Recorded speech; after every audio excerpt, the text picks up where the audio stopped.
Hello, hello, and welcome to the Innovation and Learning Series, episode number 13, Lucky 13. It's the first one of this year. So our theme today is what's new? What's new in your school? What's new in your own practice? And see if we can share some of those ideas.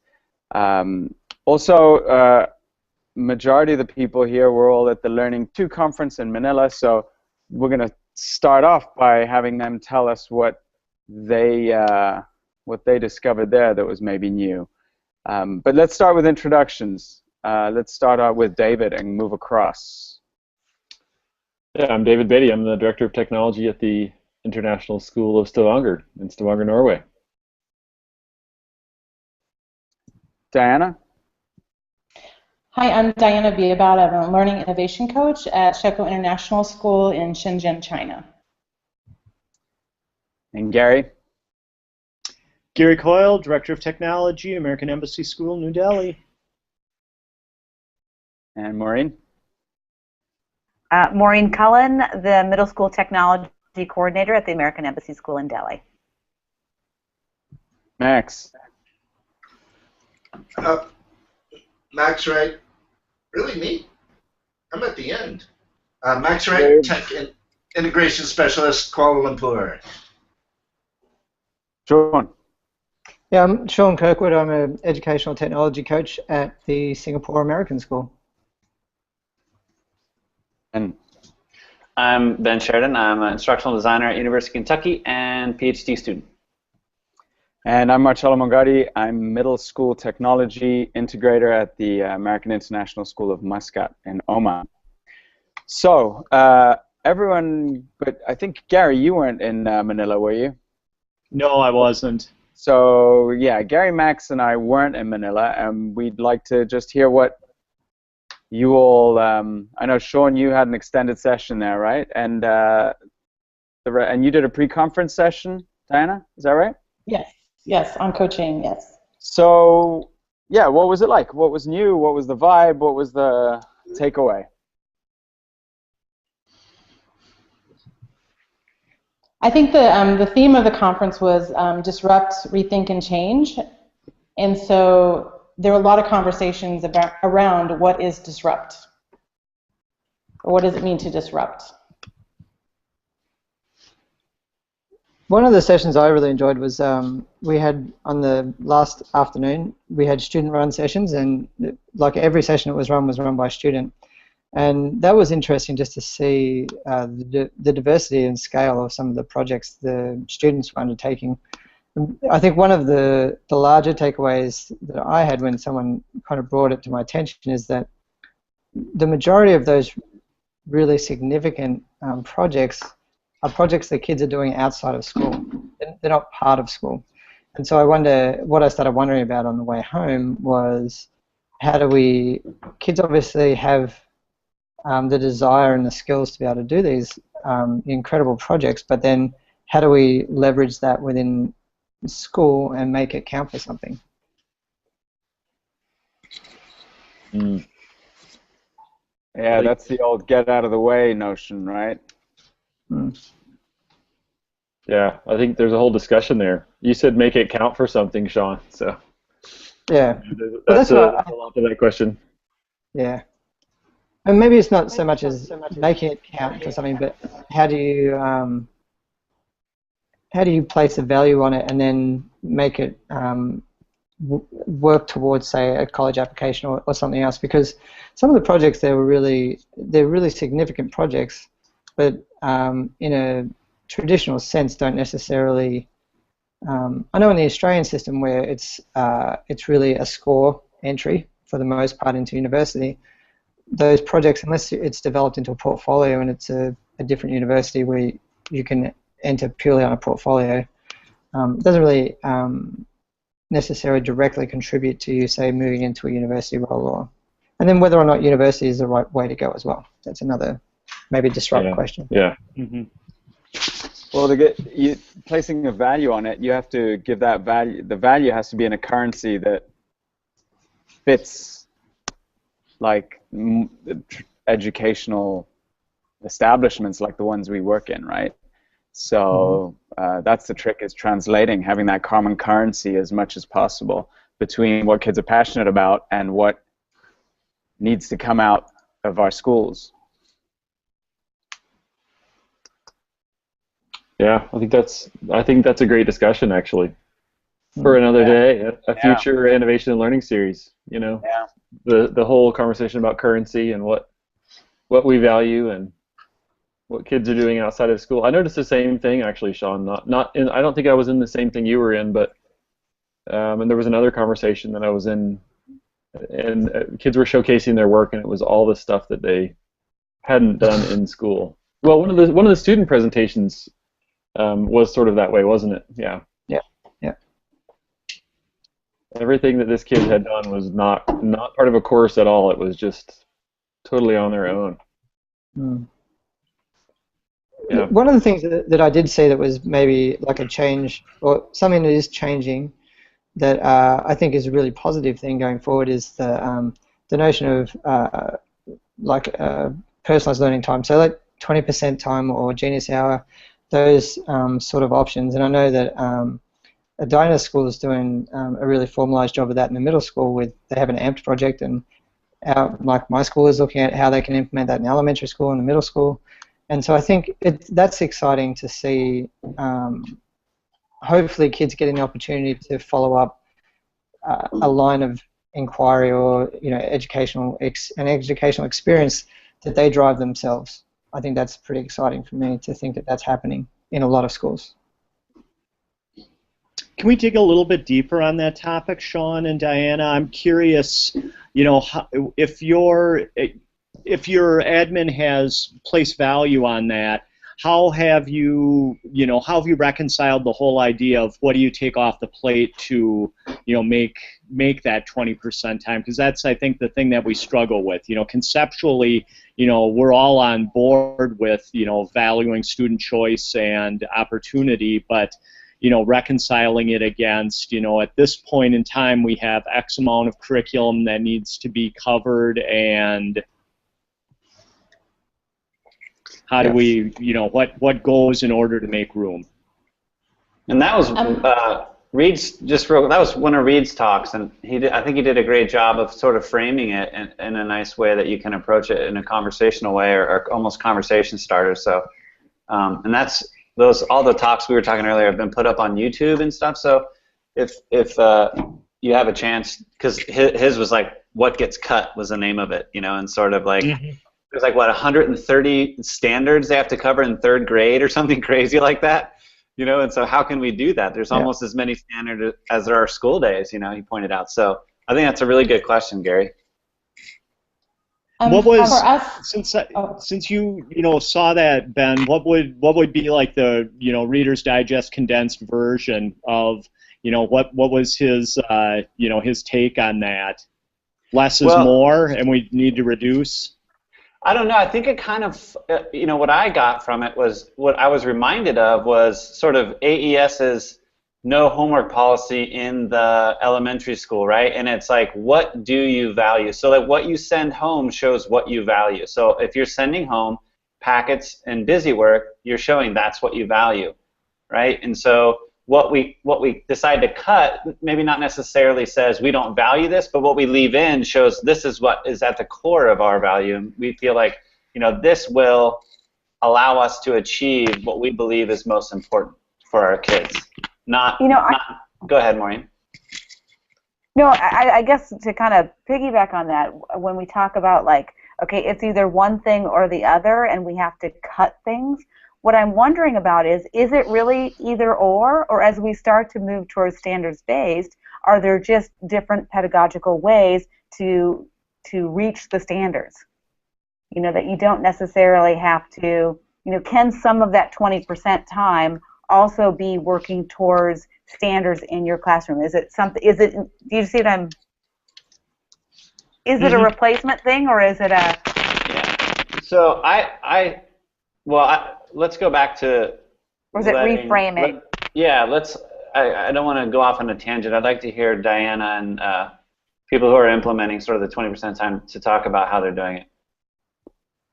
As far as time-wise, we have advisory every other day, And so within the advisory, like homeroom part of our day, they were able to bring in the AMPT, or the Genius Hour, into the middle school and the high school. So we did take a portion. How long? About 45 minutes. 45 minutes. So that's where it started. At the elementary, teachers have been using time in their classroom, sometimes on Friday afternoon time, which they'd already been using for students to choose and explore in that. So we did already have some time in our schedule that we were able to move into. And so now I think the discussions are more of how can we expand that into the content classes. And I think the things you're talking about are the things that, how can we take advantage of kids' passions or what they're really interested in, and like Maureen was saying, how can we use those to hit some of those standards, and like David was saying, and turn that into a currency that we can use later on to communicate with universities about what students are learning. It's a similar kind of solution at our school as well. That we're only looking at about just over an hour a week in the elementary school, and so we're looking at basically where does it integrate into our curriculum, and looking not so much at content, but rather those student characteristics we want to develop. So they've been like critical thinking, collaboration, communication, those skills, and really driving those. So it is a difficult conversation because obviously parents have a vested interest in making sure that there's core knowledge and content deliverables are attained over the course of the year, and I don't want to think that that time we're using is just wasted time. But we've had classes trial it over the last couple of years, and the feedback, particularly from the students and the parents subsequently, has been just really, really positive, because you get comments back from kids saying things like these are second grade kids saying things like, we used to call it iTime, like, we love iTime because you get to learn the things that you've always wanted to learn but you can't learn at school, or it's learning time but it's fun. And it's like, it's these comments that, like, at the same time as they're great to hear from kids, they kind of like leave a big dent in your heart, because you kind of realize that, like, a lot of the time with the standard type of teaching we do and the way that we deliver curriculum, it takes away that, like, intrinsic sort of joy and motivation to learn independently. And I think that's what I see the huge benefit of it is that you start to see kids really independently challenging themselves to learn more, and they learn more about individual topics than you or I will sort of ever really care to understand. And I think it has so many benefits, and I think we're really trying to look at ways that we can authentically integrate it. But as you bring up, Gary, it's kind of it's a tricky line to walk, because there are definitely people who have vested interest in, like I said, making sure that content areas are addressed and all those sort of things as well along the way. I really like that thinking of tying it into the learning habits, though. I think that's a high leverage. Yeah. I was thinking about this actually. When we're talking about delivering the standards, I was reading this thing the other day, and it was like sometimes people get so focused on, like, the methodology and the delivering, but rather than, like, the goal. So, like, the standards were set up to achieve a certain goal, right? So they focus so much on delivering the standards that they lose sight of the goal. And sometimes I think it's hard to, kind of stay focused on the goal when on the day-to-day, you got to build your lesson plans and build the classroom experience around attaining those standards. So I don't know how you kind of reconcile those two against each other. If we really want to dig into this, which it sounds like a great topic, a few months ago we had Justin Bathen. Bathen, is that right? Yep. And he runs that high school where they do not kid around with the 20%. It's more than that. It's a couple full days a week that is just all individual project time. And that's really taking the leap of faith, that you're completely going, like, from a hard currency to a barter system in order to get to the same goal, which is, you know, a problem-solving, lifelong learner, et cetera, read any of our mission statements. That's where we want to come out the other end, right? And they've gone the whole way. So it'd be, and he's very frank when he talks about it, of the disasters, the pitfalls, things that have not worked at all, and what really has worked. So it is pretty interesting to talk to him. It would be great to invite him to a session about that. Yeah, he'd love it. Yeah, you know, ISB Beijing is doing something similar with their, what's the name of their project? The School Within a School project. Mm-hmm. Yeah, they started out in the middle school, and now they are wanting to move it up into the high school. So it's like a school within a school. Yeah, and I know that they basically did something very similar. They blew away their schedule and you know, basically changed their whole model, their approach to learning. They did it. They just picked one section of the middle school. They didn't just, you know, nuclear option and explode their middle school. They did sort of a pull-out thing, and they did one section. But they're doing the high school, and they're doing it differently in the high school. But yeah, we should have Stacy. We should have Stacy Stevens on to talk about it. She could totally talk about it. Yeah, I mean, which is another question that interests me, that I wonder how much you guys know about it. But the concept of schedule. You know, I was an elementary teacher for many years, and you've got your class all day, and then you take them out and drop them off at art or whatever, and that's pretty much how it works.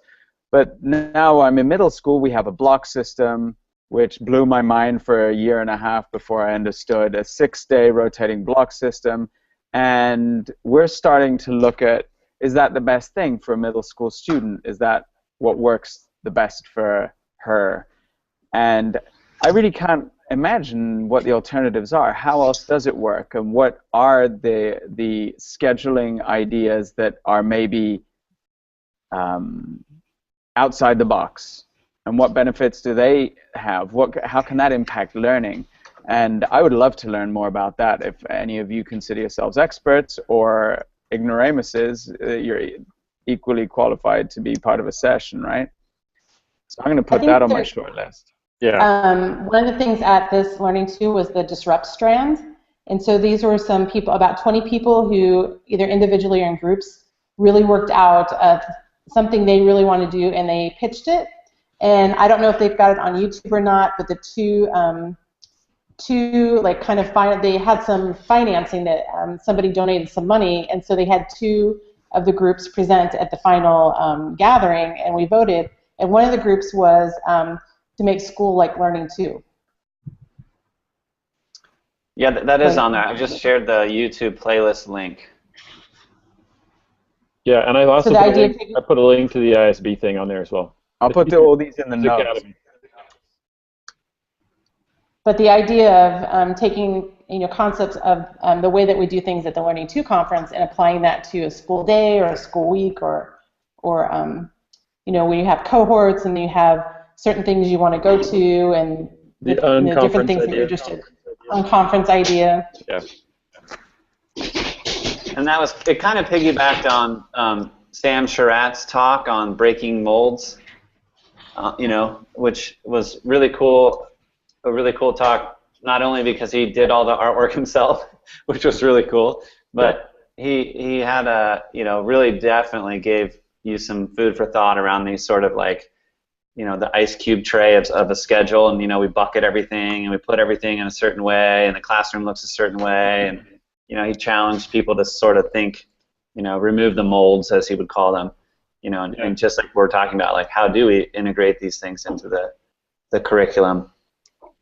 Yeah, not to take us down another route, but Jeff said something at Learning2 about, he was talking about virtual schools, and he basically challenged, why does virtual school match the real, the regular schedule of the classroom? So we work really hard to make that all match, so all the students are in exactly the same course, and you can look it up by period 1, period 2. I mean, I know why we do it, but Jeff said something about that made me think, I wonder how we can make that look differently. Yeah. I mean, how could virtual school be used another way other than just like this exact parallel?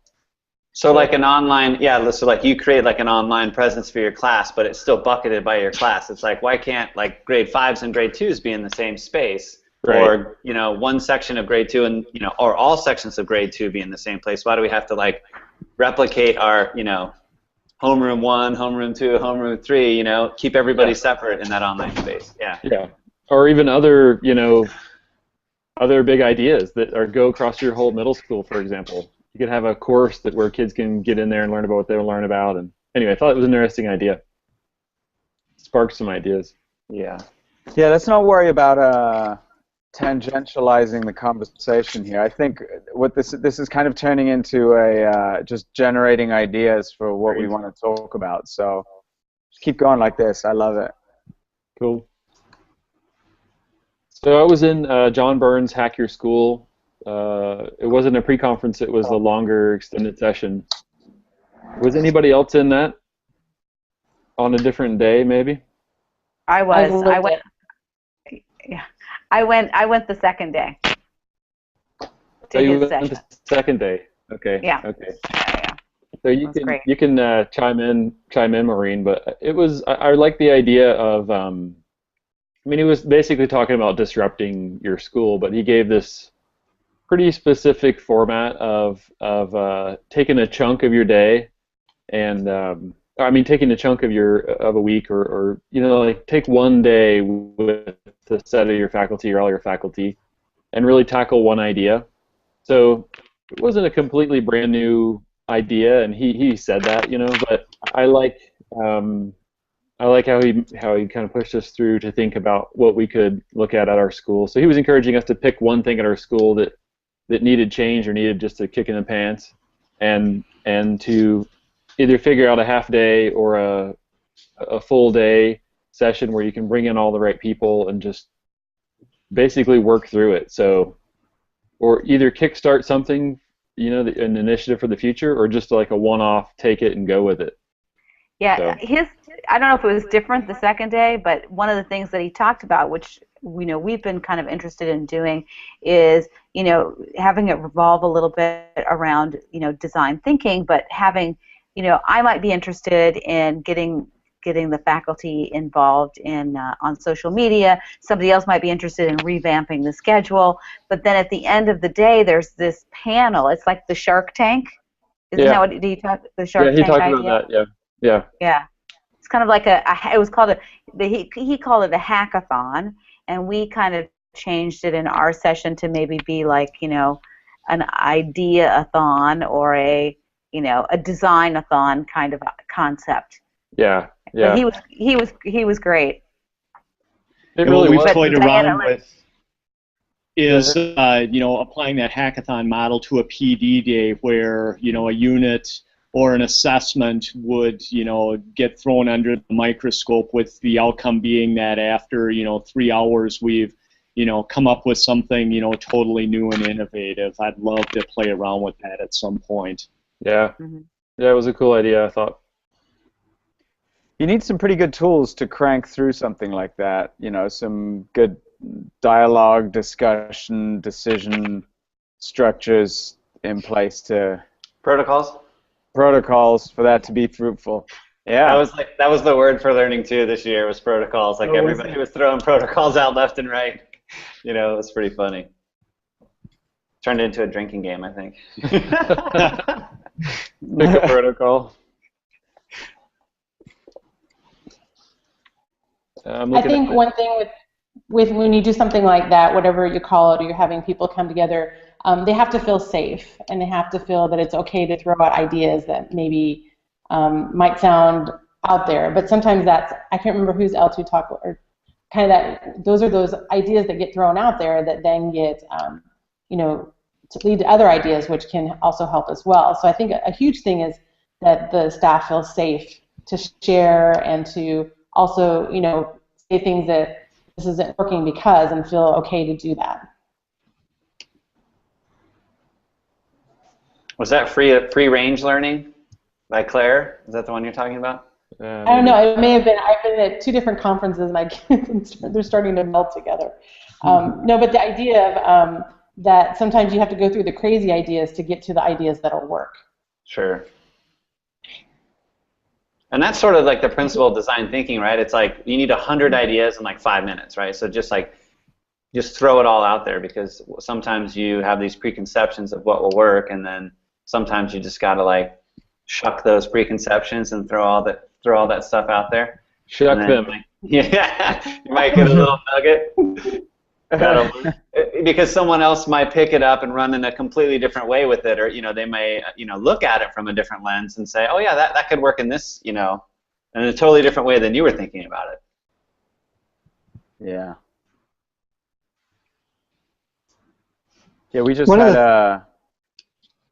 just invested pretty heavily over the last 2 or 3 years in adaptive schools, and one of the real strengths of it is the idea, once you provide an idea and put it in the middle, it belongs to everyone. Mm-hmm. It's no longer yours. Mm-hmm. And I mean, it's not just the sentence. You really get some buy-in. I use it with my students all the time, where there's like a pool of knowledge, and you just pour your ideas in there, and then as they get rejected and accepted, they belong to all of us anyway. So it's a cool concept. Protocol.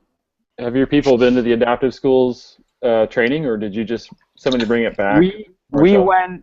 NISA, they're always at NISA. Yeah. And yeah. They have a 5-day institute that they've been running at every spring training for the last few years. So we had a fair amount go there, and then we had a 4-day training here where they came, and the whole school, teaching assistants, business office, everyone was there.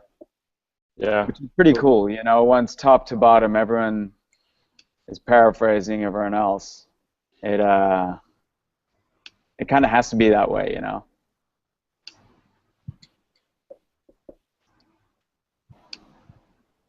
Sean, you were going to say something. Yeah, I was just saying one of the things I liked about the Hack SIS system is just giving everybody like a sense of ownership of the school. Because I think oftentimes people feel like things happen to them. They don't get a chance to drive those decisions. I think there's a lot of power in that. John, I talked to John quite a lot over the conference, and he was explaining to me that one of the ideas that got up, it was pitched really well, ended up being accepted by the panel, was No Tech Week.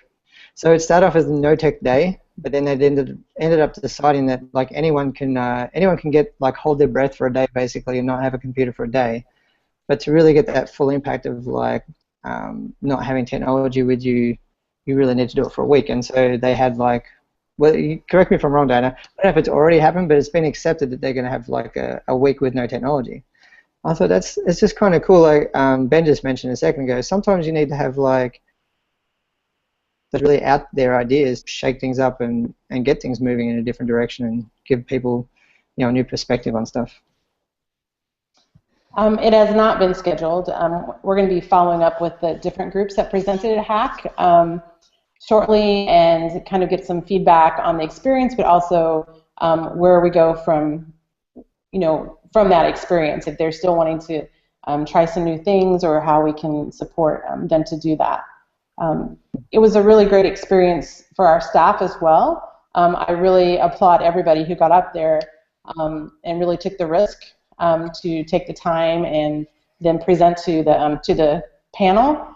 I think it was a great experience for them as well to see. You want to make some change, but sometimes it takes a lot of effort, and you have to get a lot of people on board. So I think it was a great experience overall, and we're definitely following up with groups to see where they're at or what support they need to move forward.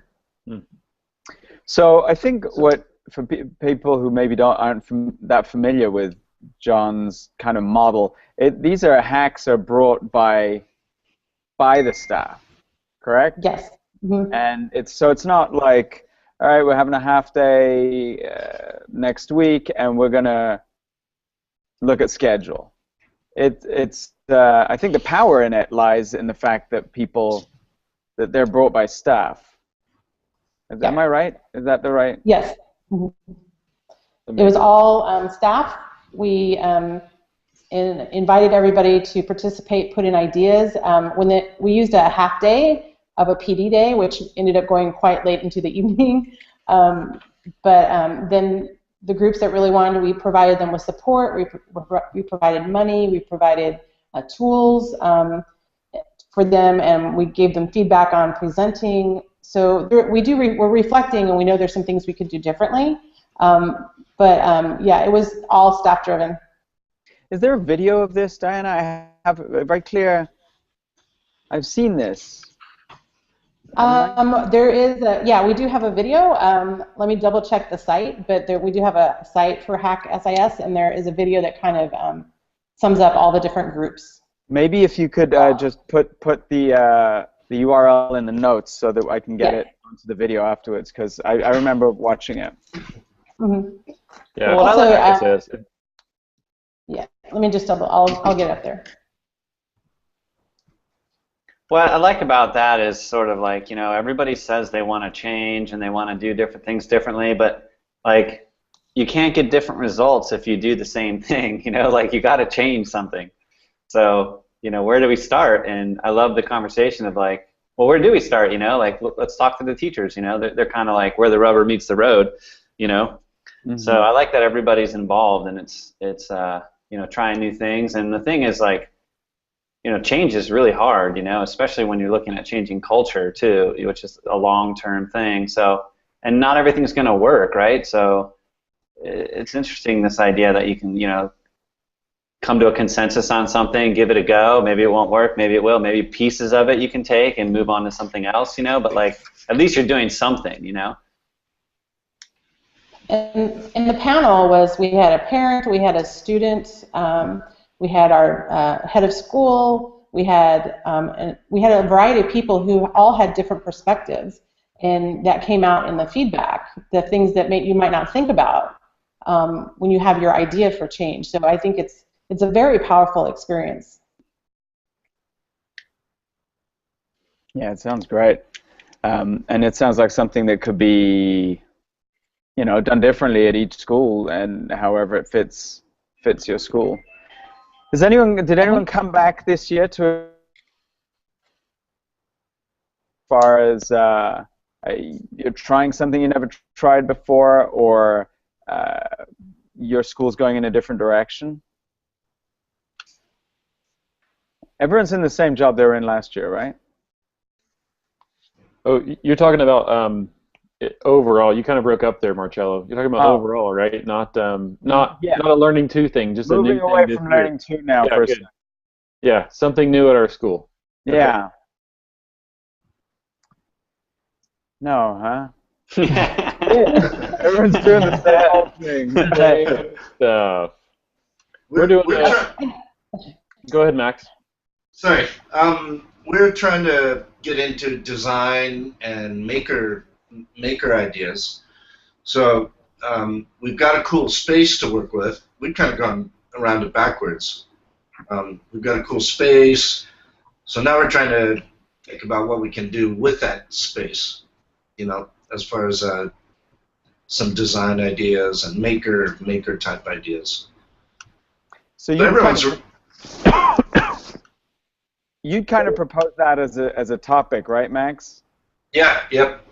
And I think it would be a great topic, because I think the whole maker idea is something that's talked about so much. We just redesigned our single library, and we've now made it into 3 different learning commons library, and they all had a makerspace in them at first, because it's what you do, oh, we'll have a makerspace, this corner will be the makerspace, and no one really knew what that meant.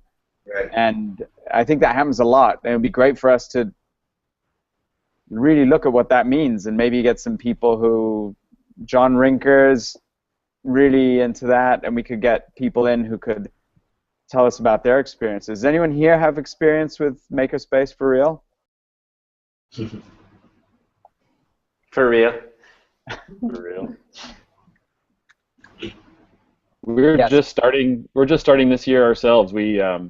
I tried last year to get a space, and because our population has gone down this year, there was a classroom. So Oh. so far I have a classroom, and I have like a bunch of old Lego equipment and some random stuff that we're building up. And so I'm trying to figure out how that's going to work. And you know, for us, it's will kids come in after school? Will they come in on break? And you know, how will the space? Because I know what the space can look like, you know, and what we can do with it. But you know, is it a club? Is it like a lunchtime thing, which kids can come in for 20 minutes? It's not really the same experience. Anyway, we're just getting it underway this year, though, kind of playing with it. David Lee does a lot of that stuff as well at Korea International School, and he ran like his extended session on that, and it was pretty cool. People were really into it, you know, making stuff, and he kind of talks about how to integrate it across the units rather than have it like, oh, okay, now we're going to go, you know, forget everything else we're talking about, now we're going to go into the makerspace, you know, and you're going to build some robots. So it's I like that approach a lot. And Ringo, who is also, he's at ISM, he talked a little bit about that as well, and they've got some pretty cool spaces there, and they're doing some pretty cool stuff. I mean, space is an issue for that. I mean, stuff really has the space in which kids work, or not, I don't know.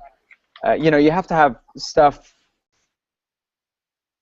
there for people to use without too much pulling it out and reinventing a space in order to do your maker stuff and then put it all away, and from what I understand.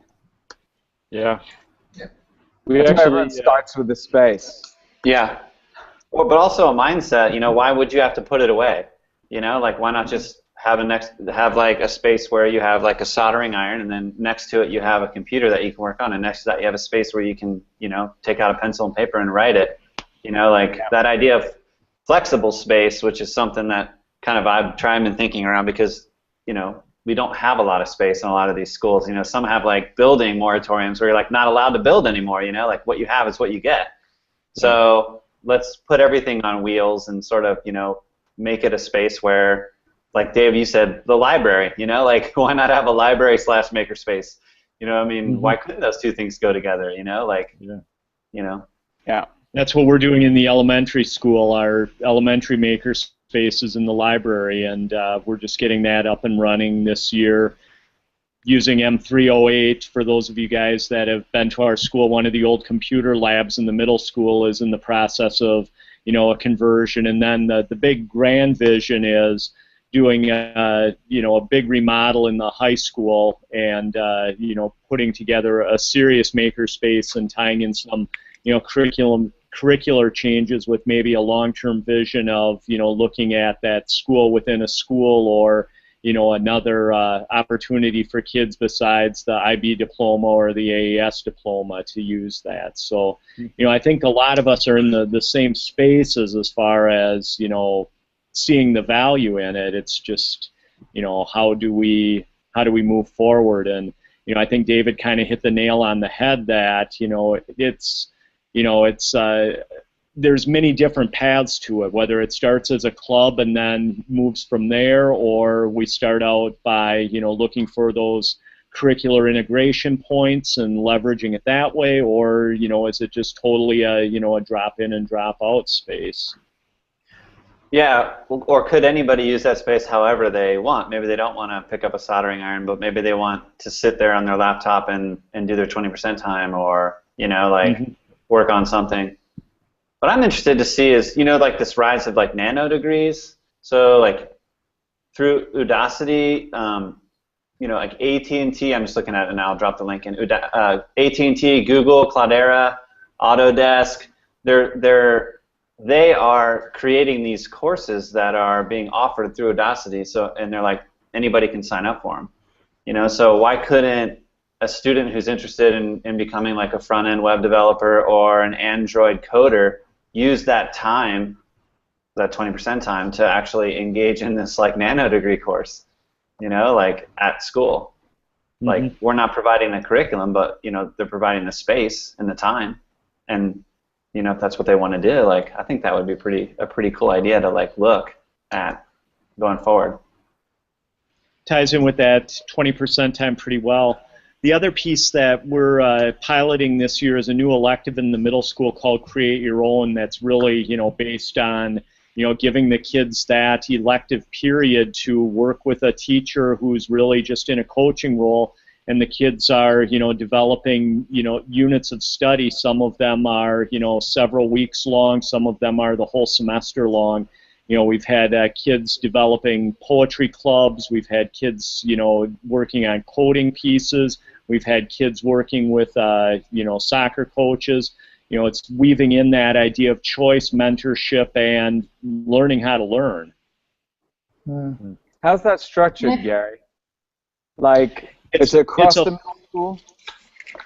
It's an elective that any 7th or 8th grader can sign up for, and I think we've got 10 kids this semester that are interested in it. This was the pilot year, so I think the cap was put at 10 just to kind of work out the kinks of that and stuff. But it's been great. We've leveraged Trello, an online project management piece for the kids, for creating visibility for the teacher that's working with them, and the kids have really run with it. It's they work for a trimester on it. For the whole semester. Yep, we're on a semester system. So during the course of that semester, the project that they develop could be one thing that they really take a deep dive into. We've got a couple of kids that are really wanted to learn how to code, and so they've built, kind of these, micro units for themselves, one around Scratch, the next around, GameStar Mechanic, and then, the idea is that they'll, step into some Java programming by the end of the experience. So it's cool. That reminds me of, Kevin Brookhouser has a whole 20%, he's got a book about 20% time, and he works in California with high school kids, and he has a great video about it's a longer term thing than you're just starting out with middle school kids, and so these are high school kids, and it's more sophisticated, of course, but they group together, and they have to go through a set of proposals and goals that they have to publish, and it's really a pretty complex system, but it's 20% time through the whole year, and then at the end of the year, they produce a video that shows, one group went to like an old folks home and taught everyone how to get on Facebook and how to connect with people that they'd known, and they documented the whole thing. Really, I mean, the ones I saw, of course, they're the best ones, but pretty inspiring stuff. I'll put his, oh, there you go, it's already in there. David, you're an animal. Yeah, threw it on there. Yeah. I think what Gary was talking about with the elective and that is that we can provide all these opportunities for kids to investigate and find their passions and do the Genius Hour in the 20% time, but also what kind of capacity do you need to build in your staff to be able to be a mentor on something that you're not an expert in, right? To be a coach for a kid, really trying to working on trying to find the teachers that have that expertise, or finding people in the community or parents, but also how do you, as a social studies teacher, coach a student who's interested in microbiology or something. I mean, hopefully the science teacher, but to coach those kids, with the teachers, the skills to coach and mentor kids in topics that they are not an expert in. Mm-hmm. They need your pre-conference, Diana. So Marty, who's at Sherco International School as well, he talked about the fact that they, as part of their program for their AMPed project, they really encouraged teachers to do their own project at the same time. So it wasn't just the students who were taking up like a project that was their own self-learning, but the teachers as well. So they would understand that context and the feeling of maybe not knowing what you're doing, and just so that they could support the students in that same situation. So I thought it's a really good idea. Modeling super powerful. Yeah.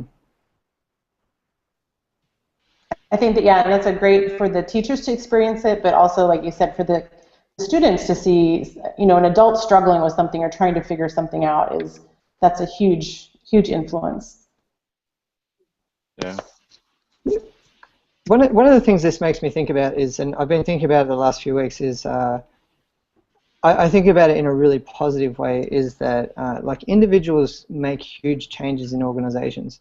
Like as much as you do need a good team around you, like what I start to see more and more is that like there are certain individuals who come into organizations and either shake things up or just really change them in a really positive way, and it kind of gives me it makes me feel good that there are those people around, and two, also I think about like some of the people that I know that maybe don't feel so empowered right now.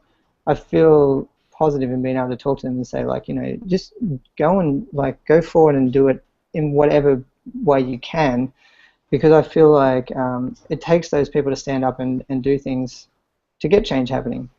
And it happens kind of in a small way to start, and then kind of, you know, bleeds out into an organization.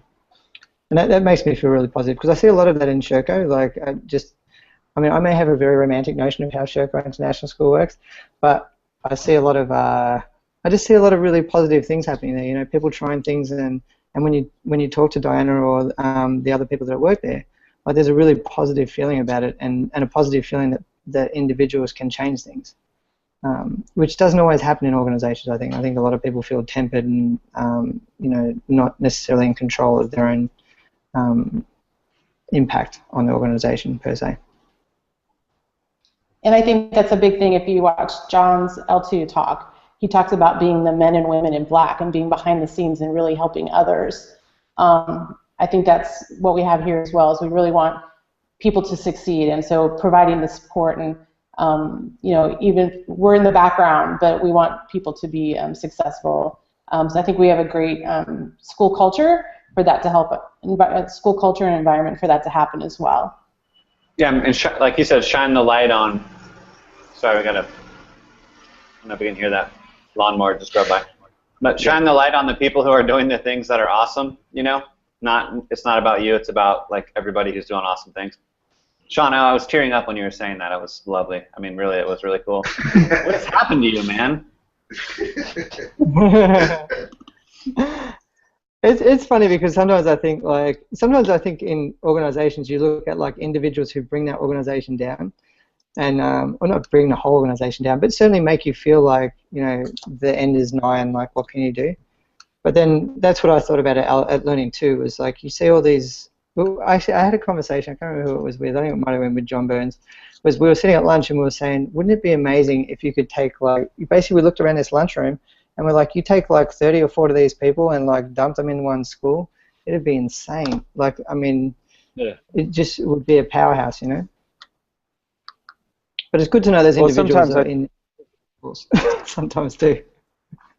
Yeah. Sometimes I think of change in terms of like, let's just hire everyone who wants to do that stuff, you know, like, rather than go through just the pulling teeth and just a tiny incremental shift, you know. And I'm not sure if you went out and hired everyone that it would work, you know, because there's a culture that needs to change, and that would help, you know. It would definitely push it in that direction. But that's a lot of chefs. Yeah. A lot of cooks in one kitchen, huh? Yeah. But it's a cool idea. Yeah, it's a skill, changing things. It's you know, it takes a lot of patience. It takes a lot of know-how. It takes a lot of knowing how to talk to people, and yeah. I kind of think of sometimes it's like knowing when to push without shoving as well. Kind of like you want to encourage things, but when do you have to kind of make that decision to disrupt and to push a little harder, but not push so hard that it just messes everything up? That's the Italian blood in me. I always push at the wrong time. It blows up in my face. Have you guys read the Simon Sinek book? He did a TED Talk, Start With Why. Start With Why is great. Yeah. Mm-hmm. Really great book. It just makes me think of that. Our little conversation makes me think of that, because, you know, and also Switch. You probably read Switch from years ago, the Heath brothers, where he talks about the emotional side of people, and how to convince people of things and how to make change happen. And those two books have been pretty influential for me in terms of thinking about like what works for people and how to make change happen. You know, it's easy to think we have our, you know, well, just as soon as they see it, they're going to get it and let's go. You know, but it doesn't work that way. So maybe I'll put make change happen down as a topic, and we can marry that to, and Diana can run that with her coaching, kind of how do you make change happen as a coach, and we'll get that one. Just get Simon Sinek in? Does anybody know Simon Sinek? Can we get him on? That would be great. Yeah. Our hit count would go up significantly from the 11 that we have now. We'll all pony up a little money. We'll pay him. Yeah, why not? Yeah. Everybody can contribute a little bit. Yeah. Or we could just play his videos, his YouTube videos. Yeah, if he can't make it, we'll just play the videos. Can someone put the links to those, the two books you mentioned, David? Yeah, I'll look at it right now. Yeah, let me just go over and grab it. Listen, I need to be going. It's now 1 o'clock in the afternoon GMT, David. Thank you. GMT. So whenever it's not, man. It's 2 o'clock GMT. See, that's what messed me up earlier. Listen, you're going to make me have to share my screen live as I Google the time. No, listen, this was great. I really enjoyed this. I'm so happy to be back. And I had actually picked the next date already, and I was just going through my calendar trying to find it, and I can't find it. So I'll email you in the next couple of days with the date for the next Hangout. It's in 2 or 3 weeks. Okay? Awesome. Yeah, in 2 or 3 weeks. Sounds great. And the time, let's make sure. Sorry? Why don't you use the Oman time? There is like, I'm serious. I know it's hilarious, but there is like a daylight savings thing in Europe, and it's weird. It's just weird that way. I'll put Oman time. Yeah. Put Oman time. Or could we just say same time as today? Yeah, that's fine. Same time as today. Yeah, I'm good with it. Because like technically 1 o'clock GMT, but it really isn't that time in London right now. It's actually 2 o'clock. Is this great app called One Time? Has anyone used it?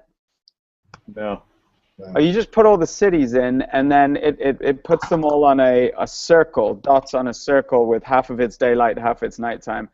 And then you put your finger on one of the dots, and you move it, and they all move together, and all the times, I'll do that. Okay.